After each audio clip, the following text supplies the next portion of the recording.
take one. Good stuff. Bit of bulk here. Okay, whenever you're ready, Becca, action. Can you introduce yourself, please? Yes, my name is Jean Goodfellow. Can you tell us a bit about Alnwick? Yes, I came to live in Alnwick when I married into the Alnwick society, if you like. People who was there. It's at the time that I came to live in Alnwick, it was vibrant because there was a teachers' training college in the castle, and about 400 extra people in the town at that time, so there was a buzz and of intellect, and people in the pubs and what have you. It was a county town and long established, and quite a nice town to live in. Can you tell us what the Alnwick Fair is? Yes, what it was established as, I believe in the medieval times, the Alnwick had been given from the government, or the king had allowed a fair. You had to have permission to have these things on, and once a year they would have a cattle fair and bring all of the people in who needed to work on farms, etc., and I think it grew from then. It had a revival. It's over 50 years ago with the revival, and there was a big influx of enthusiasm and people who wanted it to be successful.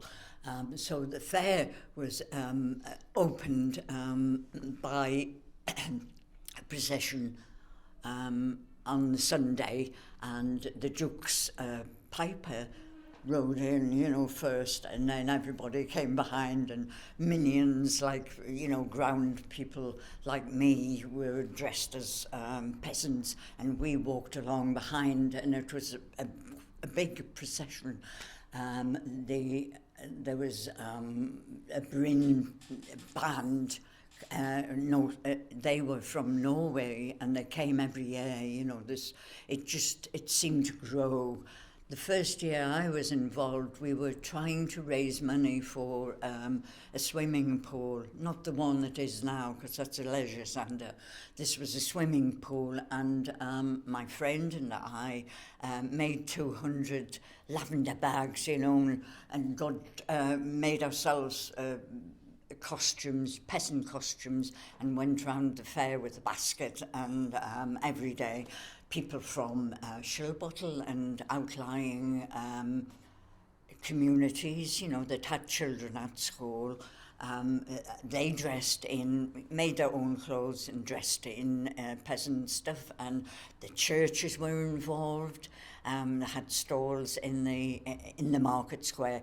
The market square was at the centre of the fair over the week, but outlying the pubs, they were all involved, and there wasn't an official churches together at that time, I don't think, but there were, the churches came in, the ladies of the church made biscuits and cakes, etc., and things like that. And then there was unusual things you don't get in normal market. There was a gunsmith, and he showed you how he made bullets. You could go and watch the blacksmith making, there was all sorts of things going on like that, as well as the normal crafts in. I think the second year I played the barrel organ. The fair committee had they had hired the barrel organ, and they had 11 tunes on, and I played it, and my little one was on top, dressed up, and I shouted 6 children to look after and a drunken husband, please help, and I'm thoroughly enjoyed, hard work, but thoroughly enjoyed it. The third year, I and a partner had a bookshop, so we had a stall, and I looked after, people came to me if they wanted information on what was happening in the fair.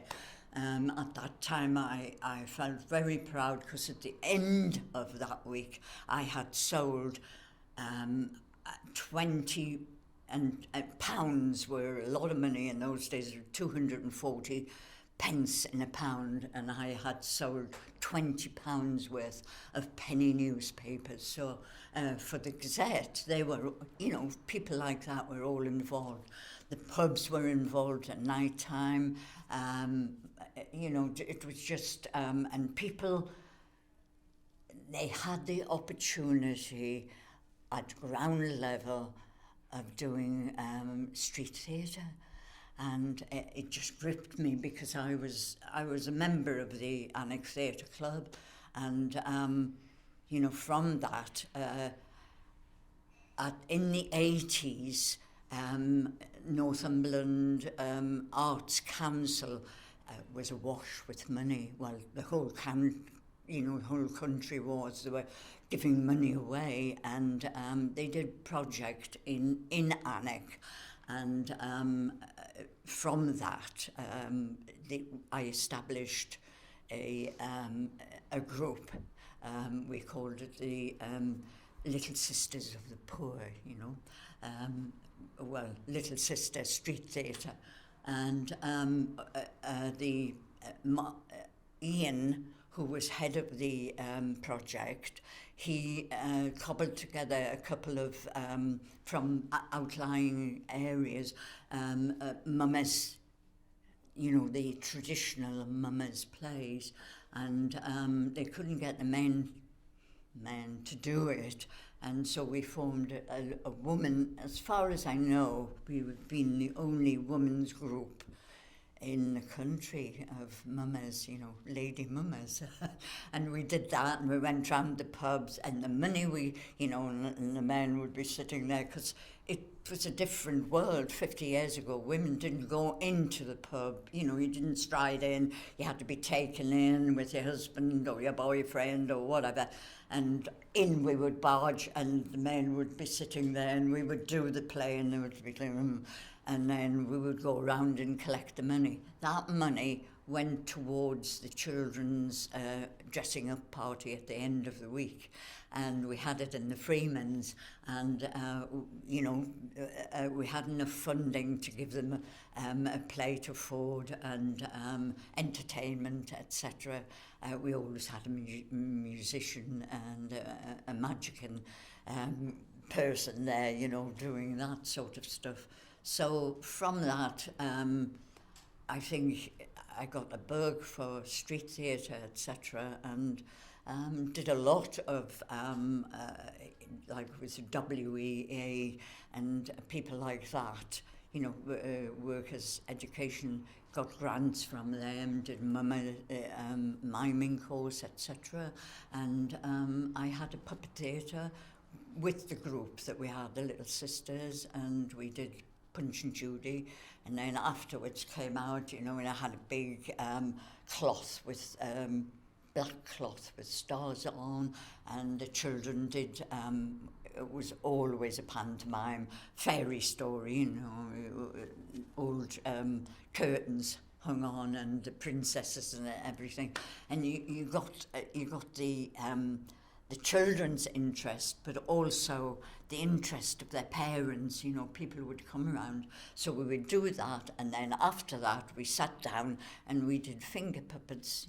We did a thing on the finger puppets with the group, the Little Sisters, every day at midday, round about then, when we could get away, we did a silly play. And you know, it was a wonderful way of creating something, you know. There was Can I just ask you, the Punch and Judy show, did you used to do that at the fair? Yes, we did it on the corner, which is called Fish Market, where the railings are. I had that, you know, well, the group had that.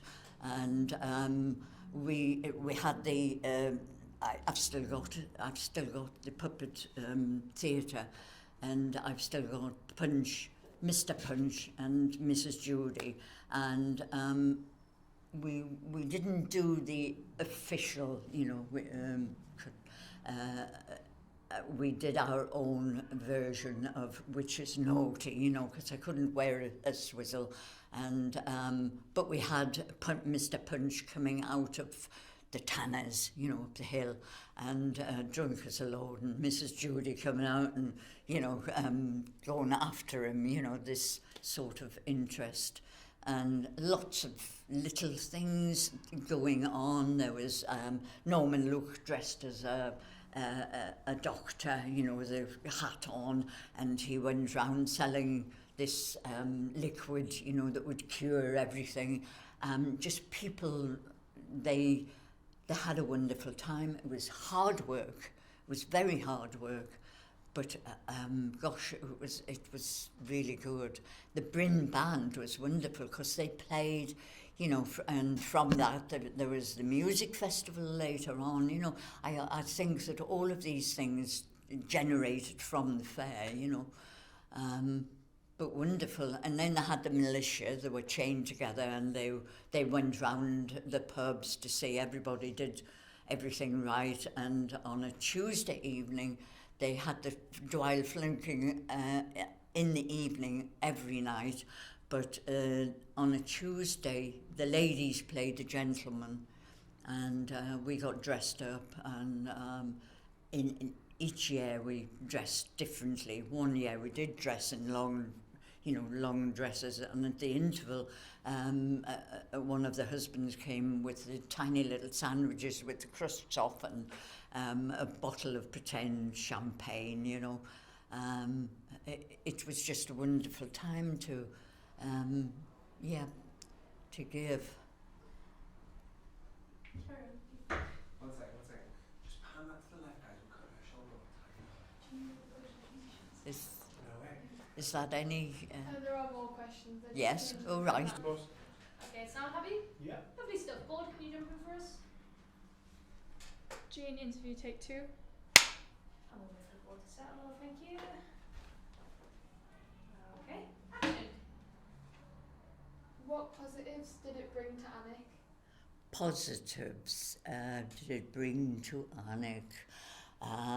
Well, I think this was the first time I'd seen a community working together, and there was a new community up Howling Lane, the centre up there, and it hadn't been created for very long, but I feel that people came together, and without prompting, you know, people came downtown to get their groceries in, and they would make the costume and come into Alnwick, and it was a flow. You know, you knew the tourists from the local community, because nearly everybody in the first years, you know, of involvement, they dressed in their own costumes, or they hired. You could hire a costume and have that costume for the full week. It was just a lot of community spirit, which sometimes it takes a disaster or a catastrophe of some kind to bring a community together, you know, but there was a great spirit, and it was a lot of hard work, because I mean, I wasn't part of the admin, you know, the upper crust, but it was very hard work for them, because and it was voluntary, because they had to meet, you know, like throughout the year. It wasn't just a fortnight before and that was it, because costumes had to come in from you know, the Gazette was involved. Most of the pubs in central Alnwick were involved. There was a waiters, once a week there was a waiters, they ran around, they had to keep the glasses half filled on their tray and run round a marked out area with all of the hangers on. We were, you know, to look after them, and they had to end up at the Tanners. What else was there? There was through the public, and there was the you know, they gave to the community, and the Queens gave a pail of beer each night, a whole pail of beer for this dweil flunking. You'll need to ask somebody else for the rules of the dweil flunking. But that was wonderful. You know, there was something for everybody. And the Swan, the White Swan, everybody seemed to enter into it, and they had evenings where, you know, you could go fully dressed and have a meal and entertainment and, you know, this sort of thing. Medieval entertainment. We the Mummers group, performed in, you know, centre of all of these people, you know, for the riot. It was a wonderful opportunity for for young people. The schools were involved. They came down, you know, from roundabout and performed on stage, and they had a ducking stool, and you could be put in the stocks, you know, and have tomatoes thrown at you, and mostly ladies in the ducking stool, and quietly, you know, you would volunteer, you know, will you do it, you know, and then you had to shout and say, but my husband, you know, and you were strapped in, and there was a big the water barrel thing, and down you went ducking, and just the crowds there were it was wonderful, that community spirit, you know, and it lasted for a long time. Do you remember any of the costumes that people wore, or that you wore? Yes, I remember one especially, because of my because I had helped out on my stall. I had a bookshop, so we had a stall, and the Gazette asked if I would, you know, supply people with pamphlets, etc., and tell them what was happening, and they did the costumes for this, and of course everybody in the all the ladies had been in the basket before me, and I was told I could have this, and it was a brown, you know, and buttoned right up to here, and I thought, oh God, mainly brown, and a bonnet, but when I put it on, it was, because it, well, I mean, I'm quite old now, but, you know, it was lovely. I looked the part in it, you know. I kept it for best. Through the day, I was a peasant, and at night time, I was a lady of, well, you know, I was a lady. Any more? Yeah. Do you have any more possibly funny memories about the Alnwick Fair? Have I any more? Funny memories. Funny memories. Oh yes, we the little sisters.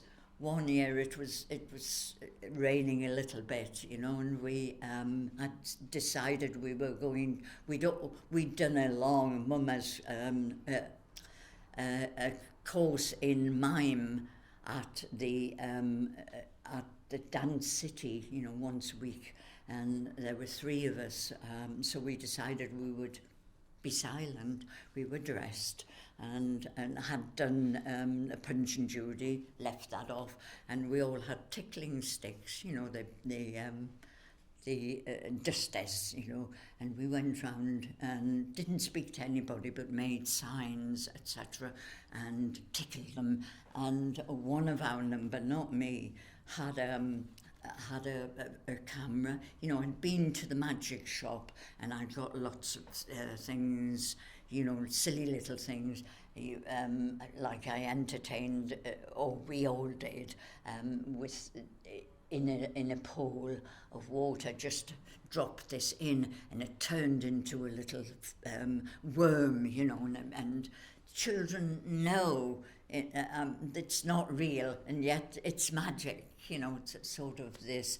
But this camera my friend had, and he was a local doctor, and she backed him up against the market cross, you know, and got him, you know, smiled here and walked right up to him, old-fashioned camera, pressed the thing and it squirted water in his face, so that was funny. And we just tickled people with that, so that was really funny. The Dwyle flunking was wonderful in the evening. I don't know, have you had anybody tell you the rules of the... Yes, well, you'll know that was hilarious. It could be hilarious, you know. And if the ladies were playing well, we tried every different kind of ploy not to drink half a pint of beer, because I don't like beer anyway. And one year we took little, you know, tiny little glasses with handles on and brought them out, you know, for the beer when you... but you had to, so you sort of slopped it down the front, you know, this kind of thing. And the chain gang could be absolutely hilarious, you know. I think there were tourists, there were people who came back year after year after year because of the fun that you could have in the fair. You know, everybody was accepted. It was just good fun, hard work. Why do you think it's no longer a thing? Why do you think it's no longer a thing? I think people grow older and, you know, life has changed a great deal, and you need a war room. You know, you need somewhere that you can archive what has happened. You can keep programs. You can keep photographs. You can mount each year somewhere to go. Well, the Fair Committee, they didn't have a central, you know, that central war room. And like I say, it was hard to get people who were living here. People got older, you know, and there wasn't for whatever reason, there wasn't the youth that came in from behind, you know, the new blood. I don't mean youth from age point of view, but like new blood that could take over. Can I pause us? Because our battery's about to die. We're just going to change the... sound happy? Well, Yep, go board in, please. start. Oh. Jean, interview take 3. I'll ask the question again and you just continue with that answer. You don't need to start from the beginning. Which question? The one that I've just asked. So why do you think it's no longer a thing? Yes, I do. I think sometimes people take a position and other people, for whatever reason, just think that person is so totally established that, you know, and sometimes, like I say, people get older and suddenly the interest dies off a little. They did need a central, you know, I think that one thing, if they'd had that central war room, as I would have called it, there with, like Hardy's have now, you know, you can go in and look around Hardy's Fish and Tackle Museum, etc. If they'd had somewhere like that, if they could have afforded it, you know, through the year and established, because some of the programs, I mean, somewhere hidden in my, you know, my archives, if you want to put it that way, everybody has a bit of memorabilia of the fair, you know, we keep picking them out, etc. If that had been established, then I think it would have been something like the Oma Ramagao, you know, that to have once every 10 years or whatever, and it would have just melded. Perhaps it could have, I'm using my hand a lot, it could have amalgamated with the music festival, you know, and of course later on with the gardens being there, you know, all of this would have kept it going, as it were. But like me, you get older, you know, and it's harder. The energy is not there. Do you miss it? Yes, very much. Oh, I miss it all the time, because I live behind the main street here, and my wall is about this. We left the puppet theatre up, although I could have had it stored in the down in the market square, you know, but we left it up, and I had enough people to lift it over the wall every morning, and we marched down and through the tower with the, you know, stopping the traffic. We just stopped it, and we marched in with the puppet theatre, and you know, it was just, yes, it was just mint. Is that it? You know, it's an overgrown word that I've learned, but it was just hard work, you know, and you thought, oh God, I wish this week was over, because sometimes it was very, very cold. You know, it was June, July, but you could wear, if you were a peasant, and you could wear your jeans underneath, or long johns, you know, this sort of stuff. But yes, I had lots and lots of fun. The Boy Scouts and the Girl Guides had a stall next to mine at one point, and Eddie Carlisle, not with us now, but they made up ginger beer and orange juice, you know. We had this lovely repartee, you know, buy your penny newspaper from me and get a, you know, memory of the fair, etc. And while you're busy doing that, why don't you buy a juice and, you know, this sort of thing. And it was just, I could have gone on the road and been a fair person at that stage, you know. I would have, it was just wonderful, and such an opportunity for anybody that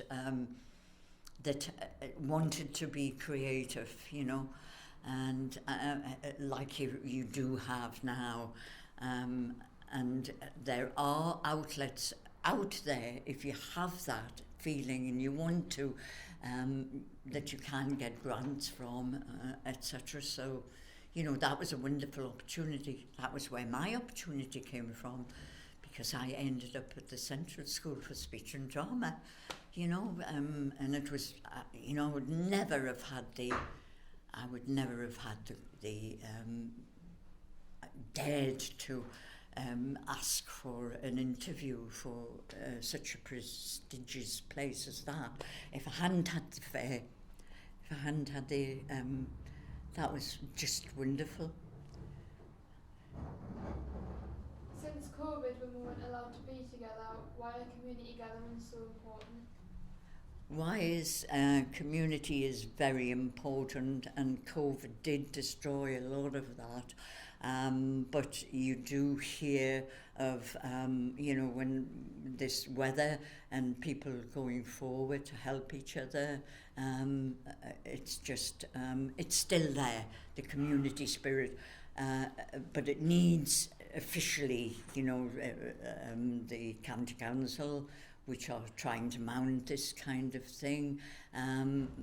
But yes, we do need, I do think that the gardens are, you know, they do have events, etc., and they are trying, so there will be in that. But I think, and also Christians together, they've come, the churches together, you know, they've come, but I don't know how, it was just so, it seemed to be so easy, you know, at that time, but it's out there, and human beings are, you know, they want to help each other, and I do think that COVID tried to destroy that, but I don't think it will.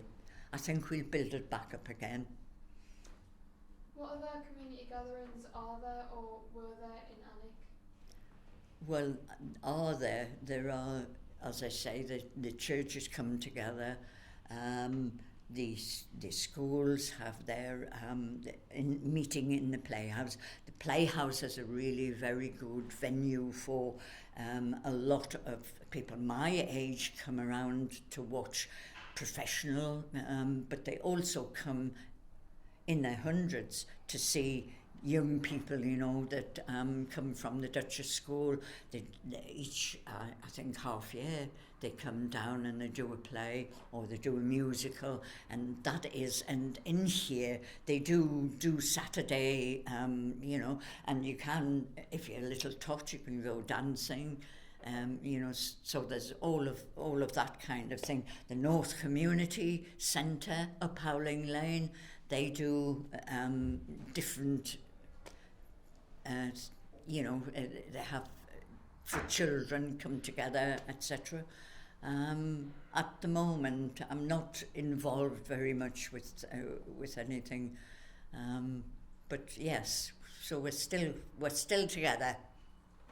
What was the Alnwick Fair like for young people? For young people? Yeah. Well, I think I wasn't, you know, I was sort of at the tender middle age, but for young people, I do think they got a taste of,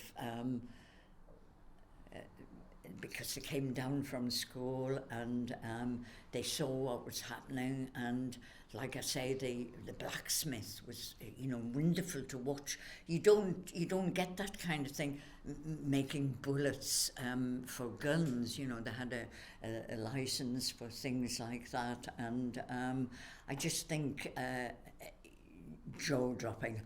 You know, there lots of and for them at the time, to be able to get up on a stage and have a crowd of people in the market square watching while they did their dances, and they just loved it. Yes.